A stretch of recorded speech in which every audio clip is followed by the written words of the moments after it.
റയറാണ് ശരിക്കും പറഞ്ഞാൽ റയറായത്. ഞാൻ ഇപ്പൊ 28 കൊല്ലമായി ഞാൻ ഒരു ബ്രിട്ടീഷിനായിട്ട് വെളിയിലായാലും നാട്ടിലായിട്ടും.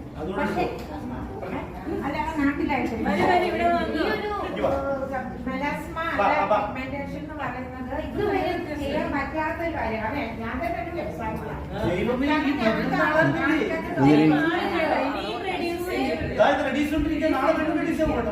പുതുക്കാട് മെയിൻ ഡോക്ടർ സ്കിന്നിന്റെ തൃശ്ശൂർ എലൈറ്റിലെ ഒരു പെങ്കൊച്ച് 100 ഡോക്ടേഴ്സ് കാണിക്കാത്ത ആളല്ല ഞാൻ. എന്നെ സംബന്ധിച്ച് എന്റെ ഫേസ് ഒന്നും നല്ലാണ്ടിരിക്കുന്ന ആഗ്രഹിക്കുന്ന പെണ്ണുണ്ടോ? ഒറ്റയാൾക്ക് പറഞ്ഞാൽ നല്ലതല്ല ഏതൊരാളുടെ ആഗ്രഹം. പക്ഷെ ഇതുവരെ എനിക്ക് അങ്ങനെ സംഭവം ഒന്നും ശരിയായിട്ടില്ല. ഇച്ചിരി ഒന്നാവും. ഇപ്പൊ ഇത്ര കൂടിയത് ഈ അടുത്തൊരു സമയത്താണ്. ഇത്ര ഇല്ലായിരുന്നു എനിക്ക്. ഇത് ഓവറായി പോയി. ഇപ്പൊ കഴിഞ്ഞ 2 ആഴ്ചയായിരുന്നു ഞാനത് ഇടത്ത് പോയി ഡോക്ടറെ കാണിച്ചു. അവരൊരു വൈറ്റമിൻ സിയുടെ ഗുളിക തന്നു. പിന്നെ ഒരു ക്യാപ്സൂൾ പോലെ അതൊന്ന് വെള്ളത്തിട്ടിട്ട് കുടിക്കാൻ മോർണിംഗ് ഏർലി മോർണിംഗ്.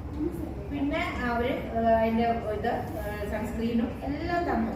പക്ഷെ ഇപ്പൊ ഇത്ര ദിവസമായിട്ട് ഒന്നും ആയിട്ടില്ല. അന്ന് 30 എല്ലാം പറഞ്ഞിട്ടുമുണ്ട്. ആ സമയത്ത് ഇവിടുന്ന് ഇങ്ങനെ മെസ്സേജ് എനിക്ക് എന്റെ ഇതിൽ വന്നു. അപ്പൊ ഞാൻ അതിന് മുന്നേ ഫേസ്ബുക്കിൽ കണ്ടപ്പോൾ ഞാൻ മനസ്സിലുള്ളത് ഒന്ന് പോയി നോക്കാം. ചിലപ്പോ എന്റെ ചിലപ്പോ ഒരു ലക്കിനാണ്. ഞാൻ സത്യം ആലോചിച്ചൊരു കാര്യമാണ്. അത് അതുപോലെ സാധിച്ചു. അത് ദൈവം അനുഗ്രഹിക്കട്ടെ. അതിനർത്ഥം നമുക്കൊരു മാറ്റം. എനിക്ക് തന്നെ തോന്നുന്നത് ഒത്തിരി മാറ്റം. സത്യം ഞാൻ എന്നെ സംബന്ധിച്ചതോടെ ഇത് എന്റെ ഏറ്റവും വലിയ കാരണം നമുക്ക് സപ്പോർട്ടിനോ സഹായത്തിനോ ആരോഗ്യം ഇല്ല. അത് ചെയ്യാൻ നമ്മൾ വളരെ നല്ലതായിട്ടില്ലേ നാളെ കസ്റ്റമറിനോടായാലും പറയാൻ പറ്റുള്ളൂ. നമ്മുടെ ഞാൻ നല്ലതാവായിട്ടാ ഇതിപ്പോ ഞാൻ ഇങ്ങനെ എനിക്ക് വല്ലവരും പറയാനും പറ്റില്ല. അപ്പൊ അത് ഒരു സത്യം പറഞ്ഞത് നല്ലൊരു ഇതാണ്. ഇങ്ങനെ ഒരു ക്ലാസ്സിൽ വരാനും വീണ്ടും വരാനും. പിന്നെ അങ്ങനെ ഞാൻ എന്റെ ഇതില് മറ്റുള്ളവർക്ക് പറഞ്ഞു കൊടുത്തിട്ട് ഇങ്ങനെ ക്ലാസ്സുകൾക്ക് പോകുമെന്ന് പറയാനും ഞാൻ തീർച്ചയായിട്ടും പറയാനുള്ള ഒരാളാണ്. അപ്പൊ ആ ഒരു ഇത് ശരിക്കും ആ ഒരു ഇങ്ങനൊരു ഇത് വന്നതിൽ ഏറ്റവും സന്തോഷിക്കുന്ന ഒരാളാണ് എന്നെ സംബന്ധിച്ചിട്ടുള്ളത്. കാരണം നമുക്കിത് റെയറാണ്.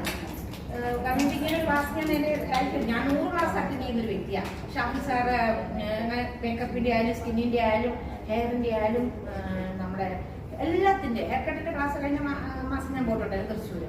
പക്ഷെ ഇങ്ങനെ ക്ലാസ് റെയറാണ്. അത് ശരിക്കും പറഞ്ഞാൽ ഒരു ഭയങ്കര ഇതാണ്. വീണ്ടും ഇതുപോലുള്ള ക്ലാസ്സുകൾ സാറ് എടുക്കട്ടെ. എന്നാലേ ഞങ്ങളെ പോലുള്ളവർ വീണ്ടും വരാൻ പറ്റത്തുള്ളൂ. അല്ലേ?